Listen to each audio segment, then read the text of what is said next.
Romanos capítulo 15, versículos 26 e 27.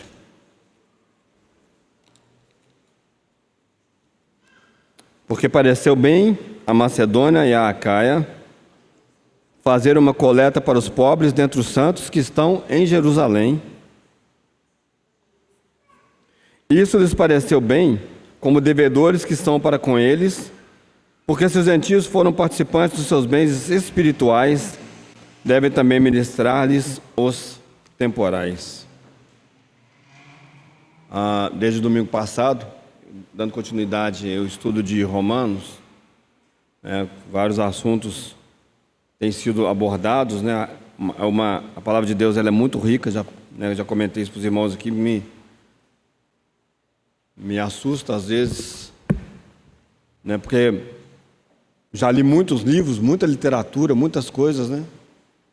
E assim, você leu, né? As coisas elas ficam ali onde você leu e não tem muita novidade, né? Mas a palavra de Deus não. A palavra de Deus, cada vez que você lê a palavra de Deus, tem alguma coisa ali que você percebe de novo para você, uma revelação nova, né? São as inescrutáveis, né? As insondáveis riquezas do nosso Deus, que Ele nos revelou, ou tem nos revelado através da sua própria palavra. E eu, no meu coração, nesses dias tem estado o encargo, né, para falar para os irmãos, para as irmãs, com relação a essas bênçãos espirituais, né, ou essas, como o versículo diz aqui, né, os bens espirituais que foram passados, né, e estão sendo passados e chegaram a nós, né, e chegaram aos irmãos ali da Macedônia e da Acaia, né, vindo lá de Jerusalém, né, quando o Senhor ele se revelou aos seus discípulos, né, e o encargo do meu coração é exatamente falar sobre isso, porque, desculpem eu bater nessa tecla ou falar novamente, né, e de novo eu quero enfatizar isso, irmãos, que eu sei que os irmãos aqui nesse local, nessa assembleia que se reúnem aqui,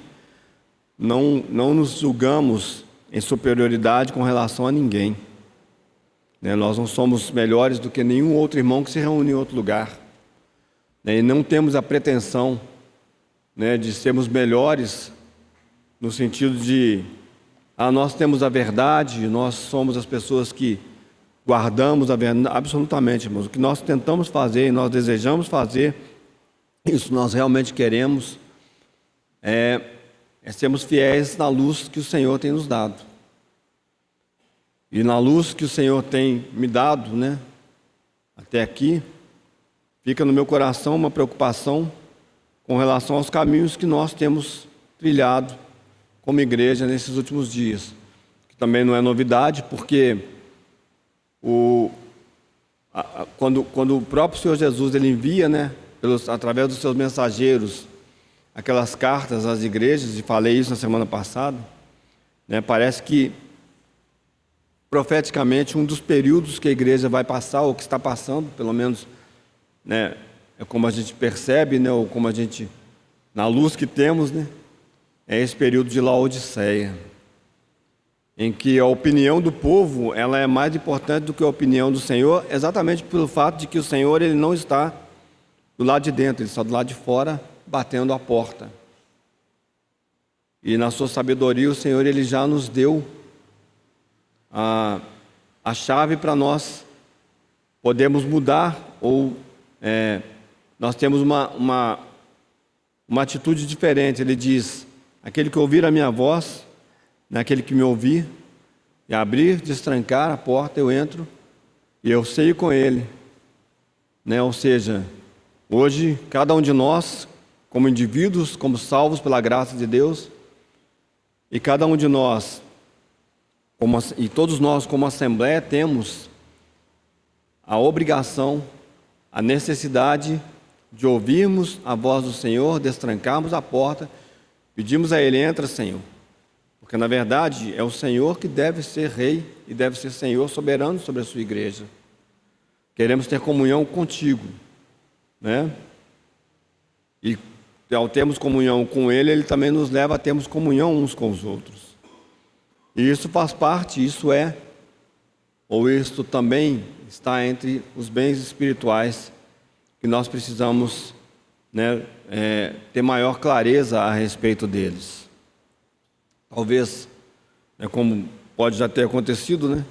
Talvez haja alguma confusão inicialmente, porque até chegarmos onde eu gostaria de, né, de concluir, né? Quando as coisas pela graça de Deus, elas se encaixarão, né? A gente pode ter alguma confusão e também a gente pode ter algum desânimo, né?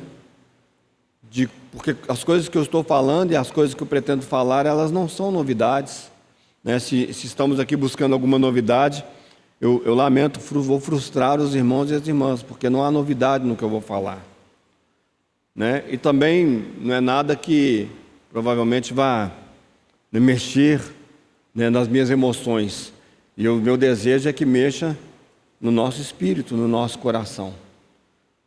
Pedi aos irmãos na semana passada, os que estavam aqui, que lessem, né, Atos dos Apóstolos, principalmente ali os capítulos 2 e 7, que são os capítulos que nós vamos hoje, pela graça do Senhor, se Ele nos permitir, vamos abordar, porque há algumas coisas ali que eu gostaria, né, nesse processo desse compartilhar, eu gostaria de levantar com os irmãos.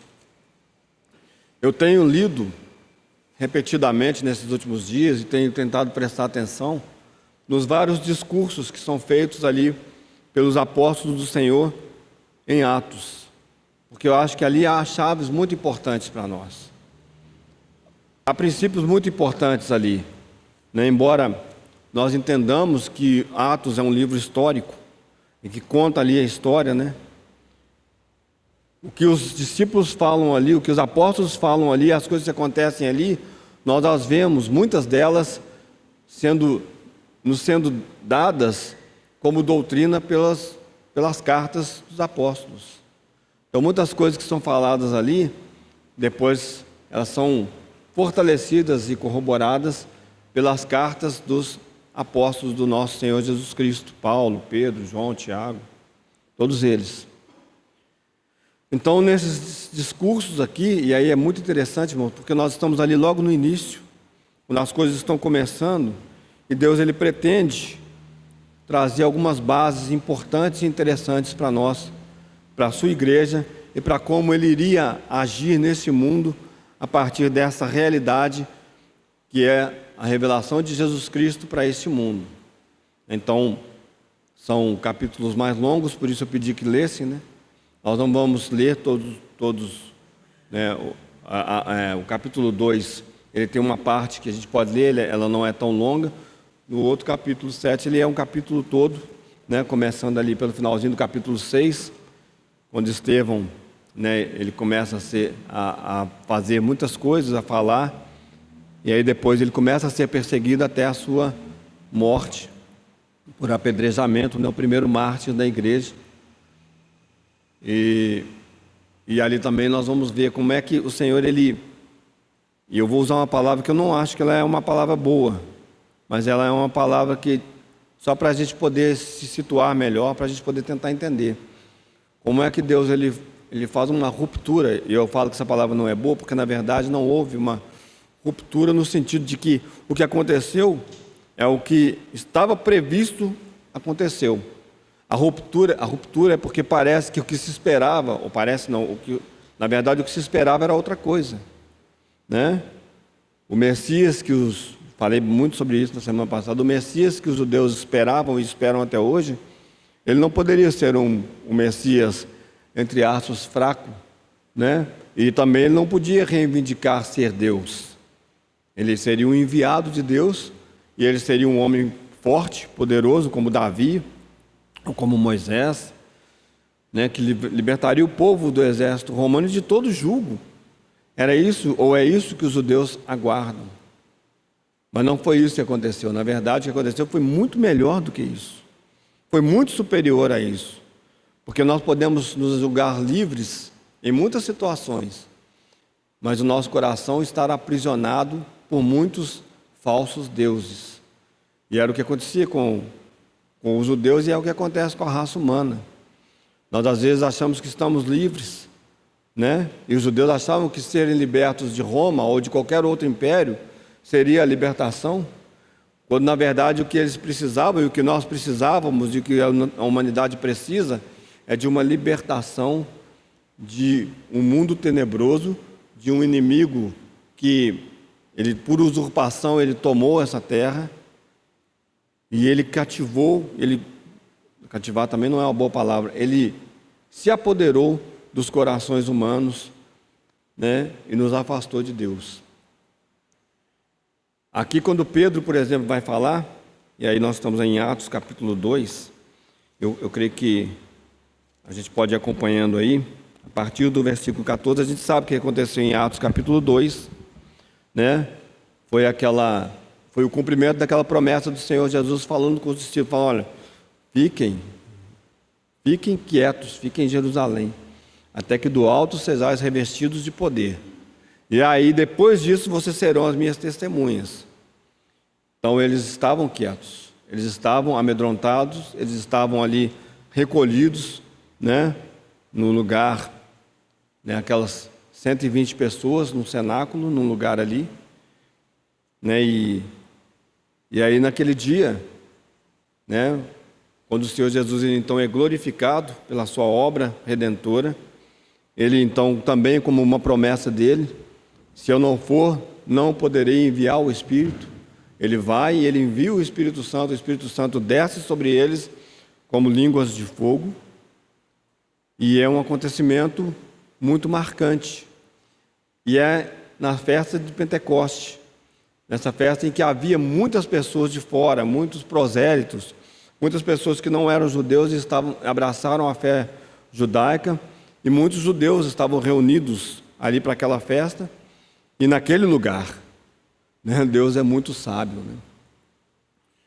Os discípulos começam a falar nas línguas das pessoas que estavam ali, naquele momento, naquele acontecimento.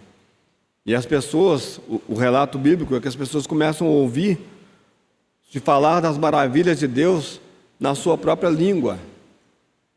É um milagre, né? E então as pessoas começam a falar, olha, eles estão falando na minha língua. Eu estou ouvindo a respeito das maravilhas desse Deus, né, que eles estavam ali para cultuar. Eu estou ouvindo falar na minha própria língua. E ali as pessoas davam esse testemunho. E alguns diziam, esse pessoal está bêbado, né? 9 horas da manhã eles já encheram a cara, eles já estão bêbados, eles estão falando coisas, eles não estão falando coisa com coisa.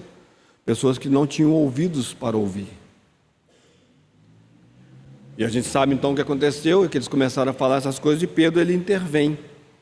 Então ele fala, na partir do versículo 14, Pedro, porém, pondo-se em pé com os 11, levantou a sua voz e disse-lhes, homens judeus e todos os que habitais em Jerusalém, seja-vos isso notório e escutai as minhas palavras. Esses homens não estão embriagados como vós pensais, sendo a 3ª hora do dia. E ele começa o seu discurso. E vamos orar mais uma vez. Senhor, nós queremos agradecer a Ti pelo que já temos ouvido, pelo que já temos testemunhado nessa manhã a respeito de Jesus Cristo, Senhor, o nosso Senhor e nosso Salvador, pelo partir do pão, Senhor, por esse testemunho glorioso de que fomos salvos e somos Teus, Senhor. Queremos Te agradecer por isso, Senhor. Queremos Te agradecer pela Tua palavra, Senhor, essa palavra que não é caduca, Senhor, essa palavra que não é velha, essa palavra que é verdadeira, atual e poderosa para mudar as nossas vidas, Senhor. Nós Te agradecemos por ter deixado a Tua palavra para nós, Senhor. E também queremos Te agradecer pelo Espírito Santo, Senhor, que neste exato momento também trabalha para que os nossos corações sejam conquistados por Ti, Senhor. Através da leitura e da Sua explanação da Tua palavra, Senhor, e daquilo que o Senhor deseja falar conosco. Por isso, Senhor, nós nos colocamos de novo na Tua presença, aos Teus pés, pedindo a Ti que o Senhor tenha misericórdia de nós, Senhor. O Senhor conhece a fragilidade de cada vaso aqui, Senhor, tanto o que fala quanto os que ouvem, Senhor. Senhor, e nós não temos condição, Senhor, de fazer melhor, Senhor. Senhor, nós não temos condição, Senhor, de com as nossas palavras mudar a vida de alguém, Senhor. Mas nós temos, Senhor, a Tua palavra. Senhor, e que ela mesmo, Senhor, transforme as nossas vidas, Senhor. Não estamos aguardando aqui, depositando nenhuma expectativa, Senhor, em raciocínio e inteligência humana, Senhor. Estamos aos Teus pés, Senhor, para que haja palavras de poder, Senhor, graça, autoridade, Senhor, para cada um de nós aqui, Senhor, para que sejamos transformados, Senhor, um pouco mais à imagem de Cristo, Senhor. E que naquele dia, Senhor, tudo isso, Senhor, que o Senhor tem feito, Senhor, se revele, Senhor, como um ato de bondade da sua parte, Senhor, para conosco, Senhor. Em não nos deixar partir dessa terra, Senhor, sem participarmos deste momento, Senhor, e sem ouvirmos a Tua palavra mais uma vez. É em Ti que depositamos a nossa confiança e a nossa expectativa, Senhor. Senhor, estamos aos Teus pés aguardando de Ti, Senhor, que o Senhor fale conosco nessa manhã, porque o Senhor é piedoso, misericordioso e gracioso, Senhor. Senhor, não porque nós mereçamos qualquer coisa. Estamos diante de Ti, Senhor. Louvado seja o Teu nome, em nome do nosso Senhor Jesus nós oramos. Amém, Senhor. Quando Pedro ele começa a falar, né, então ele dá essa introdução e fala, olha, esses homens eles não estão bêbados. E ele começa a falar, o que está acontecendo é o que foi predito pelo profeta Joel. Aí quando nós vamos ler lá em Joel, né, e os próprios fatos aqui que, né, o que Pedro ele fala, não é exatamente o que estava acontecendo naquele momento, mas Pedro, e aí ungido pelo Espírito Santo de Deus, ele está dizendo, olha, o que Deus disse que aconteceria, que Ele derramaria do seu Espírito Santo, está acontecendo. É isso que vocês estão vendo com seus próprios olhos. E a partir de agora vocês vão ver um monte de outras coisas. Porque haverá sonhos, haverá revelação, né? E haverá o cumprimento da vontade de Deus, né? Quando também os elementos, né? O céu, a lua, o sol, darão testemunho de que o que aconteceu, o que está acontecendo, é o que está predito. Então, por isso eu disse usar a palavra ruptura, ela é uma palavra que não é muito boa, porque é exatamente o que está acontecendo. Deus, Ele está cumprindo o que Ele falou. E no discurso de Pedro, é muito interessante, porque à medida que ele vai falando naquelas boas novas, né, ele vai falando, olha, as profecias a respeito do Messias, elas se cumpriram. Agora prestem atenção, irmãos. Vamos pensar um pouquinho a respeito disso. Há alguns dias atrás, pouco tempo atrás, uma pessoa estava andando na terra e dizendo, olha, eu sou o Messias. E ele dava vista para o cego de nascença, ele curava o aleijado, ele ressuscitava os mortos, e ele fazia o bem, né, como a própria palavra de Deus diz, o Senhor andou fazendo o bem. Eles pegaram este homem, e eles mataram este homem, e eles o crucificaram, e eles deram, né, na maneira como eles podiam perceber ou ver, eles deram um fim àquela história. Mas agora se levantam pessoas que estiveram com ele, né, e que são conhecidos por terem estado com esse homem, Jesus, e eles falam, olha, esse Jesus que vocês mesmos crucificaram, e é o que Pedro termina dizendo dessa maneira, Deus o fez Senhor e Cristo. Senhor, Ele é Senhor sobre todas as coisas, e Ele é o Messias que deveria ter vindo ao mundo. Na cabeça dessas pessoas que estavam ouvindo aquilo ali, né, as coisas elas poderiam ter ficado muito confusas. Não, mas Jesus, o Messias, Ele morreu.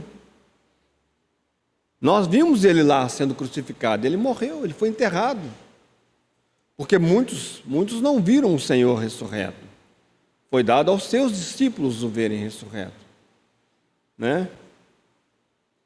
Muitos não sabiam o que tinha acontecido. Mas agora havia um testemunho. E é interessante porque aqui Pedro, ele ungido, ele falando pelo Senhor, ele então começa a falar, olha, as profecias a respeito do Messias se cumpriram em Jesus Cristo. Ele é o Messias. E sabe, o tabernáculo eterno, né? Pedro não usa essas palavras, né? Aí, eles conheciam bem a história, o tabernáculo lá no deserto, o templo, né, que ainda estava de pé. Vocês sabem, todas essas coisas, elas davam indicação de que Deus ele iria viver entre os homens, e Ele de fato está entre os homens. Emanuel, Deus conosco, e este homem, Jesus, é a forma, Ele é exatamente Deus vindo habitar entre os homens. Irmãos, faz muita diferença para nós, quando nós pensamos nisso, e há alguns anos, Deus me mostrou isso, né, na fala de outros irmãos, quando nós ouvimos e nós entendemos que à direita de Deus nos céus está sentado um homem. Há um homem que também é Deus na sua plenitude, um homem na sua plenitude, como Deus idealizou, e Deus na sua plenitude, Ele está sentado no trono. Por isso, você e eu podemos agora participar das coisas de Deus. Não fosse um homem assentado no trono, você e eu estaríamos perdidos eternamente. Deus só salvou a humanidade, só pôde salvar a humanidade porque Ele encontrou entre os homens alguém que desse o testemunho fiel, completo e puro a respeito dele, Jesus Cristo. É por isso que nós somos salvos. Lembro-me de um irmão que falava isso, eu acho muito bonita essa figura. Ele fala, olha, como Deus, o Senhor Jesus, Ele segura na mão de Deus. E como homem, Ele segura nas nossas mãos. Ele é o caminho, a verdade e a vida. É por Ele, e nós ouvimos isso hoje de manhã, é só através dEle e por Ele que nós chegamos a Deus. Não há outro caminho, não há nenhum outro nome pelo qual possamos ser salvos. E Pedro aqui, ele está falando exatamente isso. Falando, olha, essa sombra, essas coisas que nós conhecemos, essas coisas que Deus nos mostrou, quando Ele mandou erigir, fazer o tabernáculo lá no deserto, quando depois Ele coloca no coração de Davi fazer uma casa, e é Salomão quem constrói essa casa, essas coisas elas apontam para uma realidade muito maior do que isso. Deus tabernaculou com os homens, Deus está entre os homens, e Deus está entre os homens por uma pessoa. Se o Senhor Jesus não tivesse vindo a este mundo, você e eu não teríamos o Espírito Santo em nós. Como disse há pouco, e está escrito aqui no Evangelho de João, no capítulo 16, no capítulo 14, o Senhor Jesus ele fala isso para nós, olha, quando eu for, eu vos enviarei aquele que é semelhante a mim, o Espírito Santo. E depois o Senhor Jesus fala coisa, eu tenho que ir, porque se eu não for, eu não posso enviá-lo. Essa obra completa do Senhor, irmãos, ela é uma obra que ela satisfaz a Deus de maneira plena e absoluta. E ela também nos satisfaz de uma maneira plena e absoluta, porque Deus, Ele agora vem habitar entre os homens. E Ele vem habitar entre nós. E Ele vem habitar em nós. E Pedro está testemunhando disso. O tabernáculo eterno foi instaurado entre os homens, por uma pessoa, Jesus Cristo. Deus e os homens agora, eles podem juntamente conviver, eles podem conviver, eles estão juntos. Fomos lembrados disso agora de manhã. Nós começamos cantando Santo, Santo, Santo. E nós deveríamos, o nosso coração, tremer ao dizer Santo, Santo, Santo. Só existe um que é Santo, Santo e Santo. E esse que é Santo, Santo e Santo, ele não pode habitar no meio de pecadores, como a própria palavra de Deus nos afirma. Mas agora Deus está habitando no meio de pecadores. Sabe por quê? Porque Jesus Cristo pagou todos os nossos pecados. E agora Deus, quando Ele olha para nós, Ele nos vê através do Seu Filho Jesus Cristo, que fez essa obra bendita. e que nos salvou eternamente. Deus está entre os homens. Deus está conosco. Emanuel, Deus conosco. E o Senhor mesmo, Ele faz essa promessa para os seus. Ele diz, olha, eu estarei convosco todos os dias, até a consumação dos séculos. Porque depois que as coisas se consumarem, o Senhor não estará mais conosco, mas nós estaremos com Ele. Ele nos chamará para estarmos com Ele. E aí, é claro, estaremos para sempre com o nosso Senhor. Você acha que em algum dia da semana passada, naquela situação mais estranha, você estava sozinho? Você acha que Deus não estava te vendo? Você acha que Deus não estava cuidando de você? Claro que estava. Por isso também o nosso coração e o meu coração precisa se encher de temor. Porque eu nunca mais estarei sozinho. Nunca mais. Nunca mais. Se eu perder todos vocês, todos, inclusive a minha família, todos, se acontecer alguma coisa e nós formos separados, eu não estarei sozinho. Nenhum de nós estará. E o discurso de Pedro é exatamente esse. Deus, Ele nos deu o seu Filho. E agora, Deus vive entre os homens. No discurso de Pedro também, depois leiam novamente, eu só estou passando rapidamente aqui. Pedro deixa claro que não apenas o que os profetas falaram a respeito dele se cumpriu, mas a própria lei, ela se cumpre. O fim da lei é Cristo. Tudo se cumpre nele. A promessa do cumprimento da vontade de Deus com o fim dessa era de pecado e de uma vida sem Deus, de um tabernáculo eterno no qual Deus habitaria entre os homens, ela se cumpre em Jesus Cristo. Nós ainda estamos aqui cheios de fragilidades, o nosso corpo, ele vai dando, ao longo dos anos, ele vai dando sinais de que as coisas não estão mais tão bem como estavam antes, nós estamos mais fracos, e graças a Deus por isso, porque isso também nos leva a uma dependência maior de Deus. Nós deixamos de sermos soberbos e arrogantes, porque nós falamos, eu não sou nada, se Deus tirar a mão, acabou, eu vou desmontar, não vai ter condição nenhuma de eu permanecer. Mas irmãos, nós sabemos que no meio de todo esse caos que o pecado ele trouxe para nós sabemos que há a promessa de que também esses nossos corpos, eles também serão transformados. A vitória de Deus também é sobre o pecado, sobre todas essas coisas. Repetindo, o fim da lei é Cristo. Como Paulo ele escreve aos Romanos, ele fala, olha, você não saberia o que é pecar se não tivesse a lei. Se não tivesse lei, faz o que você quiser. Não tem lei.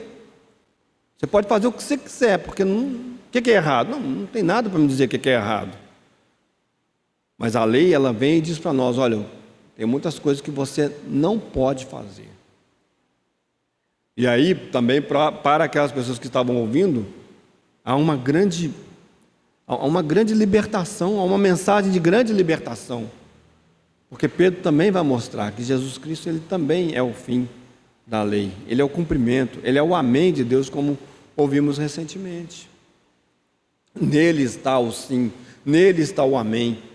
Ele é o cumprimento de todas as coisas. Quando Pedro ele fala a respeito de reino, ele fala, olha, vocês estão esperando um rei? Claro, não está escrito desse jeito lá não. Mas fala, sabe o que Davi falou? Então Davi, ele deu testemunho. Mas o testemunho que Davi deu não era a respeito dele mesmo, não. Porque Davi morreu e nós sabemos o túmulo dele está entre nós até os dias de hoje. Ele estava falando, sabe de quem? Do rei que viria. E o testemunho então também é de um rei que viria, cujo reino será para todo sempre. Então, eu acho que nós não vamos conseguir. Mas tenta pensar como um judeu que tinha Davi na sua mais alta conta, né? O maior rei que Israel já teve na sua história. Aí Pedro está falando para eles: olha, vou dizer para vocês, o reino eterno prometido não foi a Davi, ele é um tipo. O rei eterno é Jesus Cristo. Então também há essa promessa cumprida em Jesus Cristo. Então os irmãos vão percebendo como é que esse discurso, ele não é um discurso simples, ele é um discurso profundo. E Pedro falando para pessoas que conheciam essas coisas. O Senhor Jesus, ele é rei e ele também é sumo sacerdote. Ele também é sumo sacerdote. E nesse discurso, ali, implicitamente aí, está tudo isso, irmãos. Tudo isso está sendo falado ali para os judeus. E depois ele vai dizer também, né, ele vai testemunhar, né, a respeito desse cumprimento da promessa de salvação do Espírito Santo. E quando Pedro ele termina o seu discurso, né, e aí é interessante a gente ler, porque lá no versículo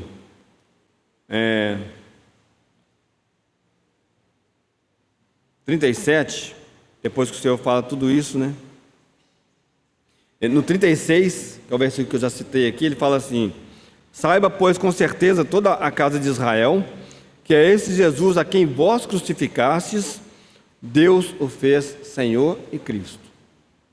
Então, depois de todas essas revelações, Pedro fala assim: olha, deixa eu dizer uma coisa para vocês, sabe esse Jesus que vocês crucificaram? Ele é Senhor e Cristo. Aí, o que acontece? E ouvindo eles isto, compungiram-se em seu coração e perguntaram a Pedro e aos demais apóstolos: que faremos, homens, irmãos? O Espírito Santo, ele ilumina aquelas pessoas, ele tira aquelas pessoas da morte, ele fala com eles, fala: olha, vocês precisam agora, a respeito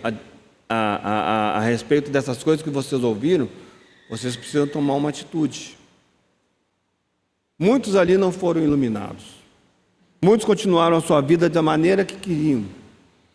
Mas como termina o próprio capítulo, né, o Senhor acrescentava à igreja aqueles que haviam de se salvar, aqueles ali que o Senhor abriu os olhos por sua misericórdia, sua graça. Eles falaram: e aí, o que a gente faz? Nós temos diante de nós uma revelação tremenda, algo glorioso, grandioso. O que nós vamos fazer? Aí Pedro fala com eles. Disse-lhe Pedro: arrependei-vos, e cada um de vós seja batizado em nome de Jesus Cristo, em remissão de pecados, e recebereis o dom do Espírito Santo. Porque a promessa vos diz respeito a vós, a vossos filhos e a todos os que estão longe, a tantos quantos Deus, nosso Senhor, chamar. E aí a gente sabe, pelo versículo 41, de sorte que foram batizados que de bom grado receberam a sua palavra, e naquele dia agregaram-se quase 3.000 almas.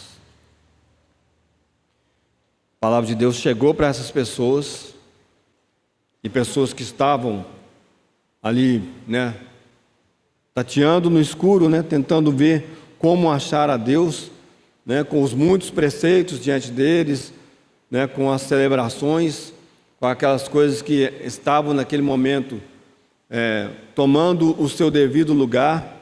Essas pessoas foram iluminadas pelo Espírito Santo de Deus e elas creram. Irmãos, o que eu quero falar aqui com respeito a esse discurso de Pedro, essa primeira pregação a respeito de Jesus Cristo que temos notícia na palavra de Deus, é que há uma revelação profunda e tremenda dessa realidade que se cumpriu ali em Jesus Cristo. O cumprimento de todas as coisas do passado, tudo que Deus havia falado, todas as coisas elas foram feitas, elas se cumpriram em Jesus Cristo. E por que isso é importante para nós?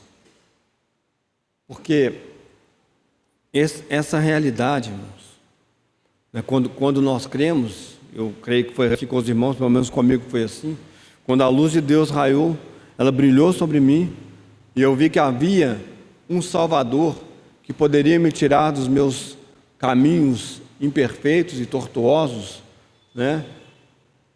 Aquilo mudou completamente a minha vida. Quando a luz de Deus ela brilha sobre nós, isso nos transforma completamente.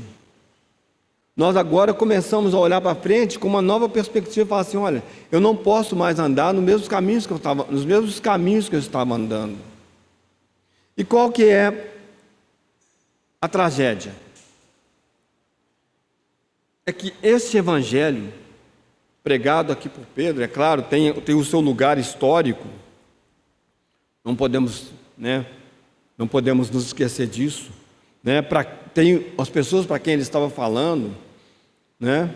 Depois, quando a gente pega Paulo pregando aos gentios, né? Essas verdades estão ali, mas obviamente, né, que aqui, como o público, entre aspas, é outro, né? Paulo ele também fala com muita sabedoria vindo da parte de Deus, mas mesmo assim, quando o evangelho, como ele tem sido pregado, né, essa é a grande tragédia, ele não fala muitas vezes a respeito dessas coisas. Porque a primeira coisa que alguém deveria saber, quando a luz do Espírito Santo brilha no coração dele, é: você precisa se arrepender. O que é arrepender-se? É falar: olha, o que eu fiz até agora não é bom. O que eu fiz até agora de bom e de mal, né? Tudo que eu fiz até agora não vai me dar salvação, não agrada a Deus. Isaías já falava sobre isso. As nossas obras são como os trapos de imundície. Não servem para Deus. As boas obras feitas por um morto espiritualmente não agrada a Deus. O que agrada a Deus é você se arrepender e você ser batizado no nome do nosso Senhor Jesus Cristo. Aí sim, como já falei para os irmãos alguns meses atrás, né, lá no ano passado, as boas obras foram feitas para que andássemos nelas. As boas obras que Deus fez para que andássemos nelas. Aí é diferente. O morto, um cadáver, ele não tem como fazer boas obras. O morto espiritual, ele não pode fazer boas obras, ele não vai alcançar nada. Ele pode até fazer, mas diante de Deus não tem valor. E aí nós, no nosso desejo de que as pessoas elas sejam salvas, porque nós sabemos que as pessoas precisam ser salvas, o que nós fazemos? Nós não falamos para as pessoas que você precisa se converter. Você precisa se arrepender dos seus pecados. Precisa haver uma mudança na sua vida.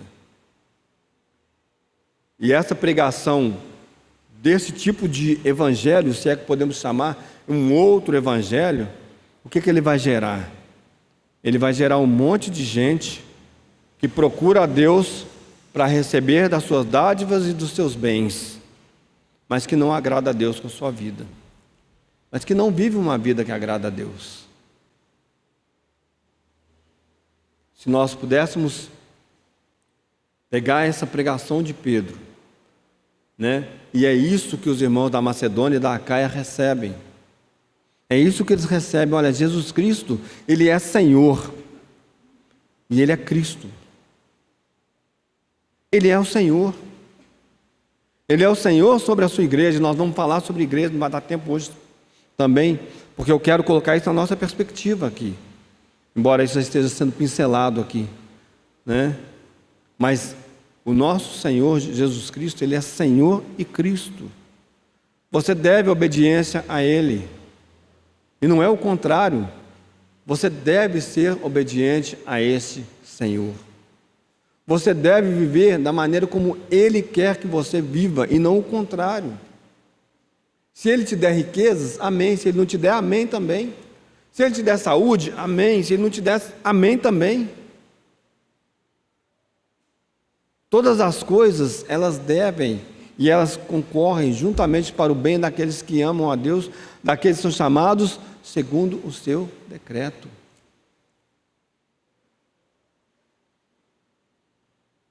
Nós precisamos viver de maneira diferente.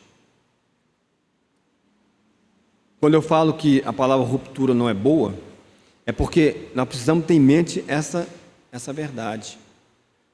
Sabe o Deus que quando falava para os judeus lá, os hebreus, lá em Êxodo capítulo 19, Êxodo capítulo 20, aquele Senhor que falou com eles assim, olha, se até um animal ele passar do limite, ele vai ser morto. E quando nós vemos o relato lá em Hebreus, não é coisa pequena, faz parte dos meus pesadelos, né? Aquele monte ali fumegante, tremendo, e o sonido de buzina que vai aumentando, e o povo fala, ó, Moisés, vai lá, fala com ele para ele não falar com a gente não, para ele falar com você, porque nós não aguentamos. E o próprio Moisés, no relato lá de Hebreus, fala, estou todo aterrado e trêmulo, estou aterrorizado. Sabe esse Deus, que de tantas outras situações, né? Então esse Deus que quando a arca é levada ali para dentro do templo do Deus Dagon, né? Ele corta, primeiro ele derruba esse Deus ali, né? Durante a noite vai ali o anjo e derruba, e no outro dia corta a cabeça e as mãos dele. Esse Deus que abriu o mar vermelho, você crê nisso? Eu creio.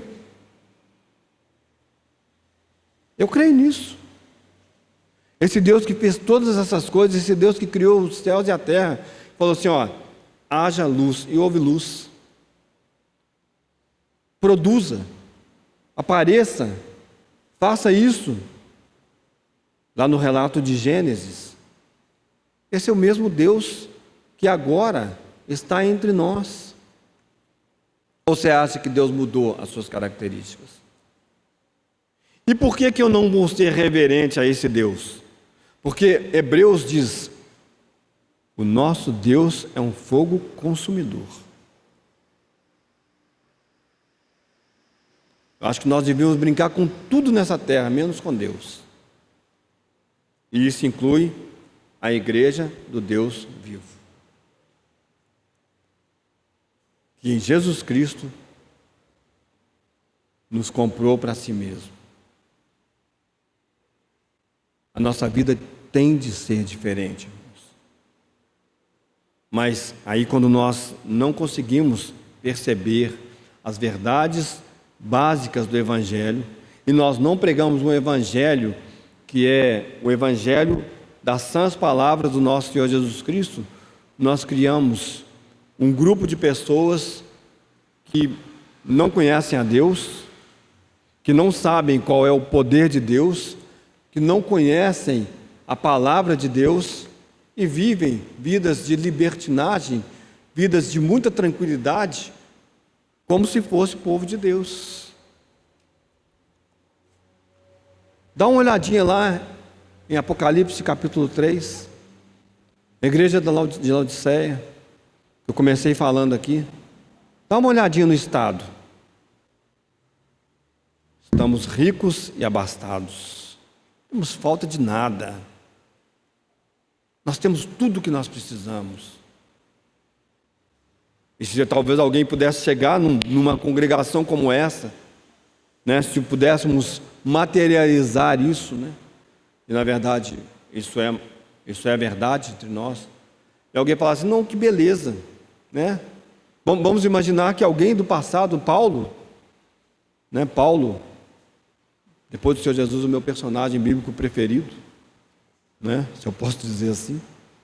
Mas vamos supor que Paulo chegasse agora numa assembleia e falasse assim, olha que bacana, vocês têm tudo mesmo, vocês têm dons, né? Os coríntios também tinham todos os dons. Nossa, vocês têm muitas riquezas, olha a suntuosidade, olha o que se transformou. Mas eu queria falar com o Senhor Jesus. Jesus, não, Pois é, ele não está aqui não. Ele não está aqui. Aos poucos, né?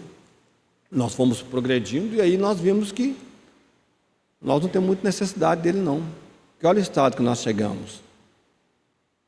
Aí a palavra seria essa. A palavra do Senhor Jesus. Vocês acham que vocês são ricos? Pois eu vou dizer para vocês, vocês são pobres. Vocês acham que vocês estão abastados e não precisam de nada? Vou dizer para vocês, vocês são desgraçados, miseráveis, pobres, cegos e estão nus. Aconselho-te que compre de mim. É preciso um preço ser pago, irmãos. Para que aquilo que os irmãos da Macedônia e da Acaia, eles recebam, que eles receberam, nós também recebamos. As sãs palavras do nosso Senhor Jesus. Um pouquinho mais para frente, nós também temos, né, um outro relato, uma outra pregação. E essa, parece ser bem mais pesada, né, para os judeus, mas ela também deveria falar aos nossos corações, que é Estevão. Estevão é um personagem singular, né, que com o pouquíssimo de relato que nós temos dele na palavra de Deus, nós recebemos de Deus tanta riqueza, tanto encorajamento, tanta exortação para as nossas vidas. Sabemos quem é Estevão. Estevão é um dos 7, ali de Atos capítulo 6. Ele então começa a fazer prodígios e sinais, e as pessoas começam a ficar incomodadas. E Estevão, ele tinha uma pregação muito assertiva e muito forte. E eles então vão lá e subornam umas pessoas para falarem a respeito de Estevão. Fala que o Estevão, ele está falando contra a lei, né, ele está falando contra todas as coisas aqui, né, e nós temos que calar o Estevão. E as pessoas começam a dar esse testemunho falso a respeito de Estevão. Versículo 13 do capítulo 6. E apresentaram, capítulo 6 de Atos, versículo 13. E apresentaram falsas testemunhas que diziam: este homem não cessa de proferir palavras blasfemas contra esse santo lugar e a lei. Porque nós lhe ouvimos dizer que esse Jesus Nazareno há de destruir esse lugar e mudar os costumes que Moisés nos deu. Então todos que estavam sentados no conselho, fixando os olhos nele, viram o seu rosto como o rosto de um anjo. Aqui a gente tem uma imagem, né, de anjo, né?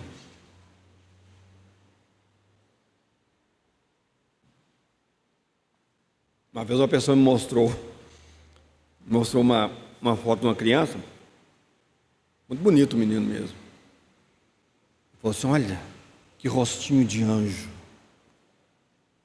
Olha, você já viu o anjo? Todas as vezes que o anjo aparece no Velho Testamento, ele não traz, ele traz um temor. Principalmente quando fala o anjo do Senhor, o Senhor Jesus. E os anjos, quando eles aparecem, eles não são cabelinho enroladinho, loirinho dos olhos azuis, né? Como nós vemos nos quadros aí, não. Quando eles viram aqui, irmãos, eles viram alguém que tinha e exalava poder. Estevão estava cheio do Espírito Santo. E uma pessoa que se aproxima da gente cheio do Espírito Santo, ele nos enrola muito. Quando alguém está cheio do Espírito Santo e se aproxima de nós, nós vemos a graça de Deus, nós vemos a misericórdia de Deus, mas nós também vemos o poder de Deus. Quando alguém se levanta com uma palavra ungida pelo Espírito Santo de Deus, a gente cala a boca. Então, eu creio que a perspectiva aqui é essa, não é a de eles a auréola, né? Não foi isso que eles viram. Eles viram alguém que falava por Deus. E é interessante, irmãos, porque o discurso de Estevão, e eu vou terminar com ele, né? Vou ver se eu consigo terminar com 1 hora, né? Até 12:15, foi a hora que eu comecei. Mas o discurso de Estevão, ele foi um discurso muito duro, muito duro.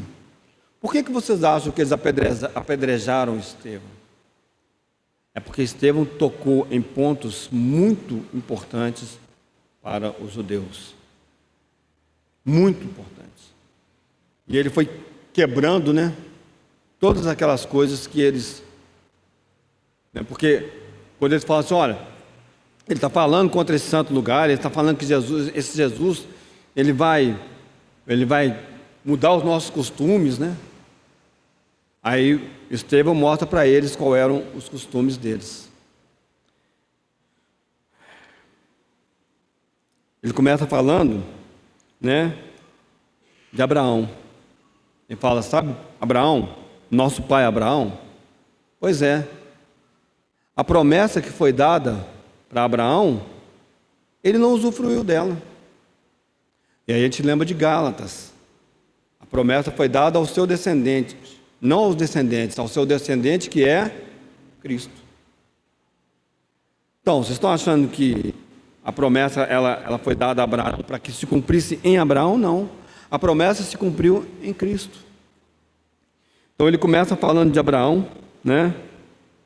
E no versículos 1 até o versículo 5, ele indica, ele mostra para eles que essa promessa, ela se cumpriu em Cristo. Então Abraão, ele não usufruiu das promessas. Então vocês não podem achar que as coisas, elas finalizaram em Abraão. Elas não terminaram lá em Abraão. Como é que vocês estão falando agora de mudança de costume? Que costume? De que vocês estão falando? E ele então vai falando ali, né? No versículo 5 ele diz: não lhe deu nela herança, nem ainda espaço de um pé, mas prometeu que lhe daria a posse dela e depois dele a sua descendência, não tendo ele ainda filho. E falou Deus assim, que a sua descendência seria peregrina em terra alheia, e a sujeitariam à escravidão e a maltratariam por 400 anos. Depois ele fala da circuncisão, deu-lhe a aliança da circuncisão, e assim gerou Isaac. E ele vai falando dos patriarcas, e aí ele chega, falando dos patriarcas, ele chega em José. Aí ele fala assim, sabe José, também vocês têm, né, vocês têm os patriarcas, as tribos, né, as tribos foram distribuídas de acordo com os patriarcas. Mas sabe o que os patriarcas fizeram? Movidos por inveja, eles venderam José. Movidos de inveja, eles venderam José. É esse o costume? Esses são os costumes que vocês estão falando? Quase que uma ironia, né? Ele vai falando, José, ele foi vendido, e ele vai para o Egito. E José, ele fica ali, e através de José, que foi vendido por inveja pelos seus irmãos, é que Deus traz livramento de uma hora de fome que havia sobre o mundo. E aí o que acontece?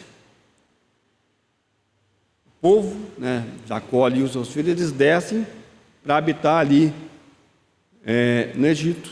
São bem recebidos, são os parentes, né, de José. Recebe um lugar para trabalhar, para ter as suas casas. Só que ele vai falar, mas aí depois disso, levantou um rei que não conhecia José. E ele então começa a maltratar o povo. Mas Deus havia dito para nós que ele nos tiraria. Vocês lembram, né? Quase que ele falaria isso para eles, né? Que eu acabei de falar, que Deus falou, o povo vai andar mesmo, perdido aí, andando por aí. Mas Deus, ele iria nos levar para o lugar que ele havia destinado para nós. E aí quem que Deus levanta? Deus levanta Moisés. E aí ele começa a contar a história de Moisés. Ele fala, sabe Moisés, o que aconteceu? Moisés, ele foi instruído com toda a sabedoria do Egito, né? A gente conhece a história de Moisés, né? Nós não precisamos gastar tempo contando a história de Moisés, como é que ele vai parar lá nos palácios, né? E um dia Moisés fala, vou visitar os meus irmãos. E ele sai lá e tem um egípcio maltratando um hebreu. E Moisés, então, ele faz justiça, ele mata o hebreu. E ele fala que Moisés achava que o povo ia entender que seria através dele, Moisés, que Deus daria livramento. Moisés já tinha essa perspectiva em vista. E o que acontece? No dia seguinte, Moisés está andando lá de novo e tem dois hebreus discutindo. Aí Moisés vai dar uma de juiz, né? Não, o que vocês estão... Né? Vai tentar apaziguar, vocês são irmãos, o que está acontecendo? Moisés, você está querendo fazer o quê? Você está querendo fazer o que você fez ontem com o egípcio lá, matar e... Aí Moisés, então, ele é rejeitado, pela primeira vez ele é rejeitado pelo seu povo. Sabemos da história, Moisés vai, né, para Arã, ele vai depois cuidar lá dos gados, fica 40 anos, Deus tratando do coração dele, e ele volta, então, enviado por Deus. E aí também, né, irmãos, para encurtar um pouquinho a história, a gente sabe o que acontece. Deus levanta Moisés, tira o povo do Egito, e o que acontece? De novo, aí Deus, a palavra de Deus nos mostra que, na verdade, né, eles não estavam rejeitando Moisés, eles rejeitavam era Deus, porque eles criam para si o quê? Um bezerro. E depois, né, ele vai falando, de novo, Moisés, ele é rejeitado, né, e depois ele fala algumas coisas muito interessantes aqui, né, porque ele fala assim,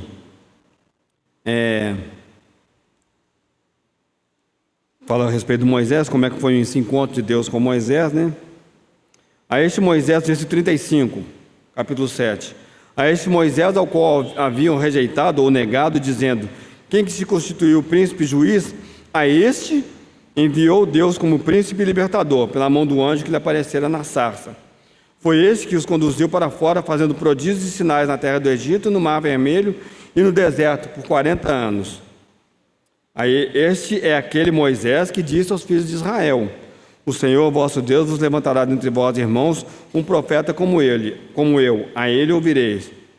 E aí, ele fala do bezerro de ouro, e depois ele fala assim, no versículo 41, naqueles dias fizeram o bezerro e ofereceram sacrifícios ao ídolo, e se alegraram nas obras das suas mãos. Mas Deus se afastou e os abandonou a que servissem ao exército do céu, como está escrito no livro dos profetas. Porventura me oferecestes vítimas de sacrifícios no deserto por 40 anos, ó casa de Israel. Antes tomaste o tabernáculo de Moloque e a estrela do vosso Deus Renfã, figura que vos fizestes para as adorar. Transportar-vos-ei, pois, para além da Babilônia. Ele vai falando e ele vai mostrando para eles: o costume que vocês estão falando aí é isso aqui? Porque é isso que registra a palavra de Deus. E ele continua falando, irmãos, né? E ele vai falar do tabernáculo, ele vai falar do templo. Salomão lhe edificou casa, no versículo 47. Mas o Altíssimo não habita em templos feitos por mãos de homens, como diz o profeta. O céu é o meu trono, e a terra o estrado dos meus pés. Que casa me edificareis, diz o Senhor? Ou qual é o lugar do meu repouso? E aí olha só o que ele diz, irmãos. Versículo 51. Homens de dura cerviz e incircuncisos de coração e ouvido, vós sempre resistis ao Espírito Santo, assim vós sois como vossos pais. A qual dos profetas não perseguiram vossos pais? Até mataram os que anteriormente anunciaram a vinda do justo, do qual vós agora fostes traidores e homicidas. Vós que recebestes a lei por ordenação dos anjos e não aguardastes. Aí o que acontece? Enfurecidos, eles rangem os dentes contra ele. E aí, Estevão, ele... É interessante, né? Aquele negócio parece... Você vai cutucando, né? Vai cutucando, e uma hora se dá um cutucão maior, né? Estevão não para. Porque ele fala assim, versículo 54. E ouvindo eles isto, enfureciam seus corações e rangiam os dentes contra ele. Mas ele, estando cheio do Espírito Santo, fixando os olhos nos céus, viu a glória de Deus e Jesus que estava à direita de Deus, e disse: eis que vejo os céus abertos e o Filho do Homem, que está em pé à mão direita de Deus. Mas eles gritaram com grande voz, taparam seus ouvidos e arremeteram unânimes contra ele.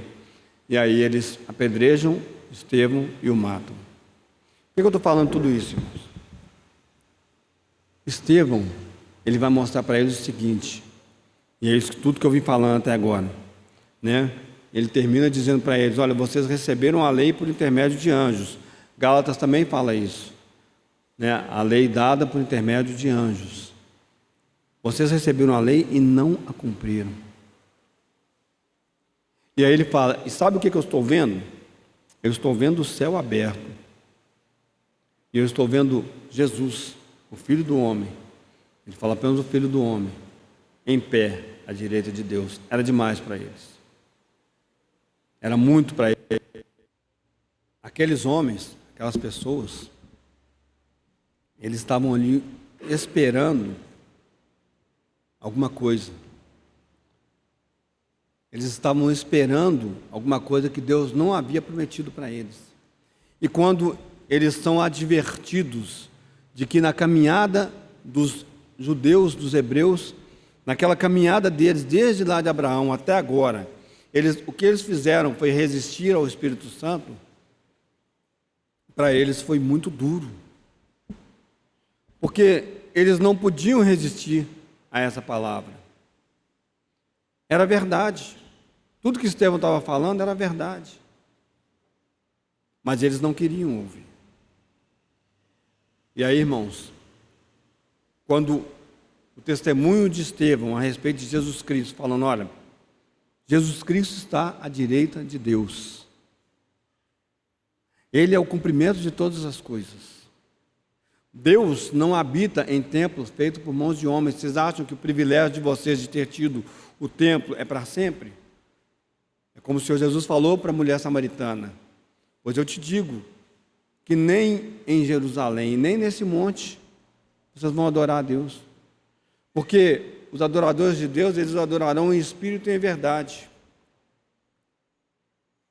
Eles não quiseram ouvir. Mas, irmãos, graças a Deus. Graças a Deus, porque, e aí na semana que vem, se o Senhor permitir, eu quero entrar nas questões relacionadas conosco, nesses princípios que nós precisamos retomar. Precisamos ter a nossa mente novamente, né, sacudido o nosso coração com respeito ao Deus que nós servimos. Esses irmãos da Macedônia e da Acaia, eles compreenderam que o Evangelho, né, o Evangelho mostrou isso para eles, que o que os judeus tinham, aquilo que Deus havia dado a eles, aquelas promessas que haviam sido feitas a ele, também era para eles. Era para todos nós. Por isso estamos aqui hoje, em Jesus Cristo. E aí, para a semana que vem, já, né, dando esse, né, só para os irmãos meditarem a respeito, quando essas verdades elas chegam a nós, nossa mente, né, nós de novo lembramos dessas verdades, dessas realidades que Deus tem nos dado. Nós precisamos saber que a igreja, ela é em Cristo o cumprimento dessa vontade de Deus de estar entre os homens. Hoje Deus se manifesta entre os homens através da igreja. E nós temos uma grande responsabilidade de testemunharmos de maneira fiel àquele que é o nosso Senhor. Não podemos abrir mão disso, dessa realidade, dessa verdade. E aí a gente fala um pouco mais depois a respeito disso. Espero que o Espírito Santo mesmo ele se encarregue, né, pela sua misericórdia, graça e bondade, em trazer essas coisas e em colocar essas coisas em ordem no nosso coração. Para mim talvez faça muito sentido, porque eu já sei o que eu vou falar, mas eu espero que faça sentido para os irmãos. Deus está entre nós. O Deus do Velho Testamento, aquele Deus cheio de poder, de autoridade, é o mesmo Deus hoje. Que todos nós o reverenciemos da maneira que ele deve ser reverenciado.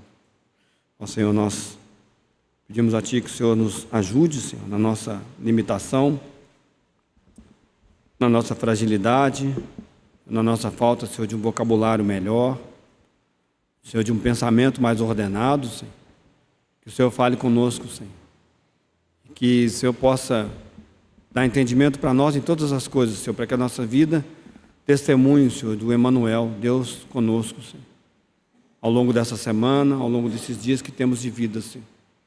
Dá-nos graça, Senhor. Conduza-nos, Senhor. Tem misericórdia de nós. Oramos a Ti em nome do nosso Senhor Jesus. Amém.